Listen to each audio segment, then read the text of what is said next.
O poder executivo não manda. Nunca se esqueçam dessa frase. Quem paga a banda escolhe a música. O centro da política brasileira tem que ser o poder executivo e tem que ser o prefeito. Vocês não podem ser escravos do envio da emenda alheia. Bom dia! Eu sei que vocês estão cansados, um pouquinho mais de energia pra gente... Eu prometo não vou fazer a palestra chata, repetindo aquelas platitudes. Vem aqui, porque eu gosto muito de vocês, na palavra... Não. Vou trocar uma ideia real, sem papo furado, conversando problemas reais do Brasil e soluções reais para o Brasil. Então, de novo, vou pedir, bom dia! Bom dia! Aê, isso é prefeito que bota para ferrar, isso aí que é bom. Meus amigos, meu nome é Renan Santos, eu tenho 42 anos, nasci em São Paulo, cidade grande, maior cidade do Brasil, num bairro chamado Moca, sou de uma família de classe média, fiz faculdade de Direito na USP, larguei a faculdade, resolvi trabalhar, empreender, fui trabalhar na Bahia, trabalhei em Santa Catarina, trabalhei em São Paulo. Em 2013 participei daquelas manifestações que derrubaram a Dilma Rousseff, através do movimento que eu fundei. Passei reformas, ajudei tanto na Previdência, quanto nas reformas que passaram no governo Temer e no governo Bolsonaro. Fiz oposição a governo de esquerda e de direita e fundei com a juventude do Brasil, do Maranhão ao Rio Grande do Sul, do Amapá ao Acre, de São Paulo a Minas, fundei um partido político chamado Missão, que é hoje o Partido da Juventude Brasileira. Nós temos um sonho, e é aqui que eu quero pactuar. Eu não vim aqui xingar meus concorrentes, eu não vim aqui apontar o dedo para vocês, eu vim aqui jogar um desafio, que tem que ser um desafio comum de todos nós. Eu preciso, se eleito presidente da República, trabalhar para que em 30 anos o Brasil seja uma das 5 nações mais importantes do mundo. Eu preciso disso. E o Brasil precisa disso, porque se nós não virarmos uma das 5 nações mais importantes do mundo, isso significa ter armamento de qualidade, isso significa que as nossas cidades não vão ter mais favela, que os brasileiros não mais vão viver de benefícios, nós seremos um par internacional e as nossas riquezas serão levadas embora. E por que eu preciso falar isso para vocês? Porque vocês sabem por que nós não conseguimos executar nada e hoje o Brasil é uma nação fraca? O poder executivo não manda. E quando eu falo poder executivo, eu falo do presidente do governo federal, eu falo dos governos estaduais e eu falo dos prefeitos. Todos nós, eu me coloco aqui como um futuro presidente, somos escravos de legislações que não deixam a gente fazer o que precisa ser feito. Somos escravos por vezes do Ministério Público. O presidente é um escravo hoje do STF. Vocês, prefeitos, no fundo, se tornaram executores de emendas em muitos lugares de deputados federais. Sendo que é o município que paga a conta. Sendo que a riqueza é gerada no município. Essa é a base do jogo que nós precisamos começar a virar. Para ser uma das 5 nações mais poderosas do mundo nos próximos 30 anos, nós precisamos fazer as nossas cidades funcionarem. Essa é a base de tudo. As nossas cidades, elas precisam ser funcionais. E aqui eu começo o meu pedido e o meu desafio para todos vocês. Se esse louco aqui, se o Renan Santos vencer a presidência da República, o que esse cara pretende junto a vocês, os municípios? Primeira coisa, hoje nós temos uma grande disputa. Olha, preciso de mais recursos no município, o governo federal inventa moda com política, cada hora uma política social nova, uma forma de administrar a escola nova, aí joga a despesa para vocês. A despesa jogada para vocês, o orçamento veio junto? Não. Vocês vão ter que ficar toreando as invencionices que vêm de Brasília. Não dá mais para atuar assim. Os critérios que vão empoderar o município são critérios de desempenho, e o município tem que começar a receber mais, tão logo ele bata as suas metas. Municípios precisam aumentar a sua arrecadação baseado no aumento do PIB. A gente tem que aumentar a atividade econômica dos municípios. E os bons prefeitos têm que ser premiados por aumentar a atividade econômica. Alguém já deve ter visto vídeos meus, entrevistas minhas falando certos municípios pequenos sem atividade econômica vão precisar ser mesclados a outros municípios. É polêmico eu falar isso aqui, mas eu não tenho problema nenhum com um município que tenha 1000 habitantes sequer, mas que tenha atividade econômica e se autossustente. muito município no Mato Grosso, muito município no interior de São Paulo, no interior do Rio Grande do Sul, é autossustentável do ponto de vista econômico, mas não recebe a sua verba. Ao mesmo tempo, muitos municípios na região Nordeste, eu pude rodei o interior do Ceará, rodei o interior do Maranhão, eu vi os municípios sem atividade econômica, largados à própria sorte, dependendo de um presente, de uma emenda que um deputado manda para lá. Uma parte dessa emenda faz um show, o deputado se reelege e a gente fica vivendo num ciclo de pobreza. Qual tem que ser o meu foco como presidente da República para os municípios, especialmente os municípios menores, que não têm atividade econômica? O foco do presidente da República é articular a agricultura e os serviços e levar frentes de trabalho para que estes municípios passem a deixar de ser municípios que contam apenas com o Bolsa Família e com auxílios e passem a ser municípios funcionais do ponto de vista econômico. Vocês pagam a banda e quem paga a banda escolhe a música. Nós precisamos fazer os municípios que pagam a banda ter atividade econômica e serem premiados por isso. Nunca se esqueçam dessa frase: quem paga a banda escolhe a música. Quem paga a banda escolhe a música.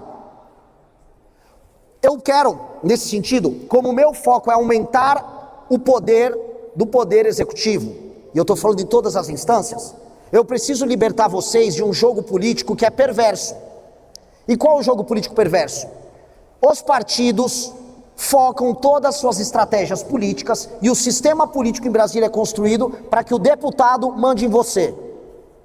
Vocês, e muitos de vocês não podem falar isso, vocês são escravos dos envios de emendas dos deputados. Vocês são escravos disso, porque o pouco que vocês podem ter de orçamento discricionário para investir é o orçamento de emenda. E o deputado quer definir isso junto, porque ele está pensando no voto que ele pode ter. O jogo tem que mudar. Os partidos têm uma coisa que é o fundo partidário e o fundo eleitoral, todo mundo aqui conhece. Todo mundo sabe aqui como é determinado o dinheiro dos partidos, certo? É o número de deputados que é eleito. Eu proponho para os senhores uma revolução, e essa é a revolução que vai fazer a gente ter este país que em 30 anos será uma das 5 maiores nações do mundo. É a revolução que vai entregar o poder para o prefeito que entrega meta. E qual é essa revolução? Hoje, um partido político ganha dinheiro, põe dinheiro no bolso, conquanto ele eleja deputados federais. E aí ele pode eleger qualquer coisa para deputado federal. Um cara que passa o dia inteiro gravando vídeo, não é? Olha lá a esquerda, olha lá a direita, olha o comunismo, olha... Ou o deputado que só quer cuidar da emenda e a distribuição da grana para os apaniguados deles, tratando o prefeito como um mero repassador e executor dos planos deles. Nada disso. Imaginem uma alteração na lei eleitoral, que é PL, simples, maioria simples, em que o fundo partidário e o fundo eleitoral sejam condicionados a indicadores de desempenho dos prefeitos. Então vamos supor, temos um prefeito de uma cidade aqui, ele tem 20% de cobertura de esgoto no município dele, ele transformou em 30% no mandato dele, ganha ponto. Ele melhora o índice no IDEB, ganha outro ponto. Aumentou a atividade econômica, ganhou mais 2 pontos. Esses pontos são ponderados pelo tamanho da cidade, e aí o partido recebe o fundo partidário dele e metade do fundo eleitoral baseado no desempenho do prefeito. Com base nisso, qual é o foco de um partido político no Brasil, do sistema político no Brasil? Fazer o prefeito trabalhar bem e bater meta. E o prefeito passa a ser a figura, dado que ele executa e faz as coisas acontecerem para as pessoas, a figura que se torna o centro da política brasileira. O centro da política brasileira tem que ser o poder executivo e tem que ser o prefeito. Vocês não podem ser escravos do envio da emenda alheia.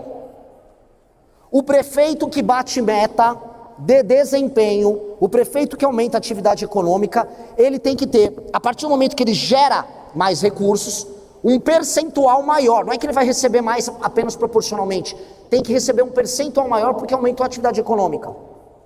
Eu vi quando eu rodei o interior do Ceará, e entendam, o interior do Ceará até os anos 80 eram os lugares mais pobres do Brasil.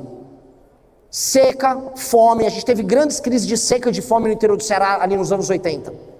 Veio um homem chamado Raimundo Viana, esse homem foi trabalhar ali no governo do Tasso Gereissati, depois trabalhou no governo do Ciro.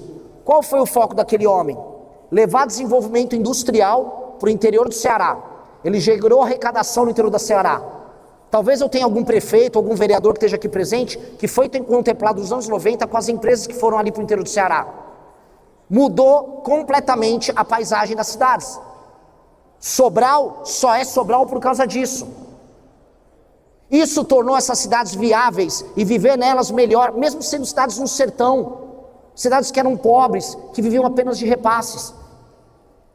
Eu preciso fazer os prefeitos terem essa energia, desculpa o termo, esse tesão em aumentar a atividade econômica, e eu tenho que premiar eles. Premiar a cidade, premiar o partido político do prefeito e premiar o prefeito em si, por conseguir montar uma equipe técnica e aplicar isso. O que isso acaba gerando?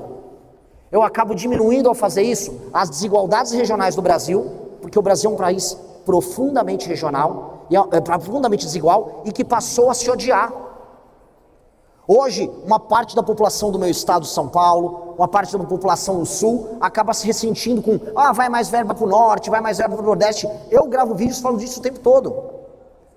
Só que, veja só a situação, o governo não é amigo do aumento da atividade produtiva no Nordeste. Imposto só aumenta. Quando a gente vai falar de questões previdenciárias que acabam incidindo para vocês, o governo não mexe no problema. O governo só joga bucha. E aí o que ele acaba tendo no final do dia? A população mais pobre, completamente dependente de programas federais, e aí o presidente da República vai falar assim para vocês, mas eu vou precisar ficar com toda a grana, porque para pagar a aposentadoria, para pegar o BPC e para pagar o Bolsa Família, isso dá quase 50% da minha despesa primária.